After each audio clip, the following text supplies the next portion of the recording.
மனநல நோய்கள் அப்படின்னு பார்த்தோம்னா உடல் நோய்கள் மாதிரி இல்லை. ஃபார் எக்ஸாம்பிள் இப்போ நீங்கள் உங்களுக்கு ஃபீவர் வந்திருக்கு அப்படின்னா முதல் கட்டமாக நீங்கள் என்ன செய்வீங்கன்னா ஒரு மெடிக்கல் ஷாப்பில் போய் ஒரு டோலோ 650 வாங்கி போடுங்க இல்லையா? ஒரு வேளை ஸோ ஒருவேளை ஒரு 3-4 டேஸ் உங்களுக்கு சிவியர் ஃபீவர் இருந்துகிட்டே இருக்குது அப்படின்னா நம்ம என்ன செய்வோம், டாக்டரை பார்ப்போம், ஆன்டிபயோட்டிக் ஸ்டார்ட் பண்ணுவோம், பிளட் டெஸ்ட் எடுப்போம், ரொம்ப சிக்காக இருந்தாங்கன்னா அட்மிட் பண்ணி பார்ப்போம், அப்படி தானே?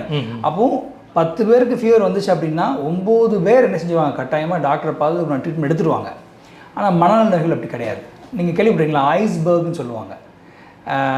இப்போ எக்ஸாம்பிள் ஒரு பனிக்கடலில் வந்து பனிக்கட்டி எப்படி இருக்குமான்னா முக்கால்வாசி பாகம் கடலுக்குள்ளே தான் இருக்கும், டிப்பை மட்டும் தான் வெளியே தெரியும். ஸோ அதே மாதிரி தான் மனநல நோய்கள். ஸோ 100 பேருக்கு மனநல நோய்கள் இருக்குது அப்படின்னா 20 to 30 தான் சராசரியாக என்ன செய்கிறாங்க, மருத்துவரை பார்த்து அதற்கு தேவையான மருத்துவத்தை எடுத்துக்கிறாங்க. ஸோ இதுலேருந்து என்ன தெரியுது அப்படின்னா மனநல நோயாளிகள் அவங்களுக்கே தெரியாது, அவங்களுக்கே அந்த பிரச்சனைக்கும் தெரியாது. ஸோ 70 to 80% இன்னும் சரியான ட்ரீட்மெண்ட் எடுக்கப்படாமல் தான் என்ன செய்கிறாங்க, அவங்க இருக்கிறாங்க.